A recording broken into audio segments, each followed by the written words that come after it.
I am Dr. Jane. I create interesting video to educate everyone. Let me give you some thoughts on time management. Are you bored at home? Or are you feeling lost? Or are you in quarantine and need to keep yourself active and productive? For many, this lockdown period has given us more time on our hands than we've ever had. This free time presents us with opportunities to do things which we've always wanted to do or like to do. Here are 4 activities that help us to be productive. First activity to do at home.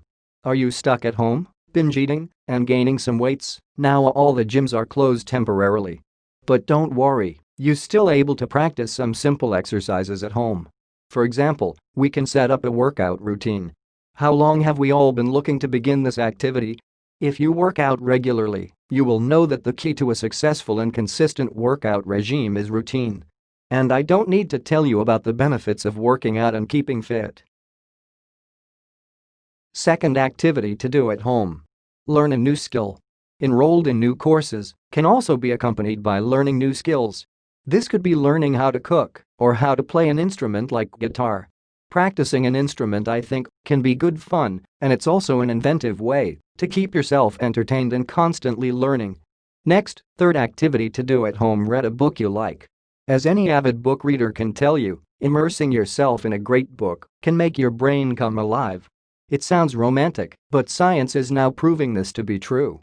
When we read, not only are we improving memory, and also has some amazing health benefits, including helping with depression, cutting stress, and reducing memory loss. Number 4, keep in touch with family, friends and colleagues. Make time to catch up and have a virtual drink with your friends and family. Use the time to speak to relatives that you might not have spoken to in a while. Maybe look to find out via those family members about great-great-grandparents who lived through wars as well as pandemics. I also feel that reconnecting with past colleagues is a great idea. Thanks for watching. Please like and subscribe. See you next time.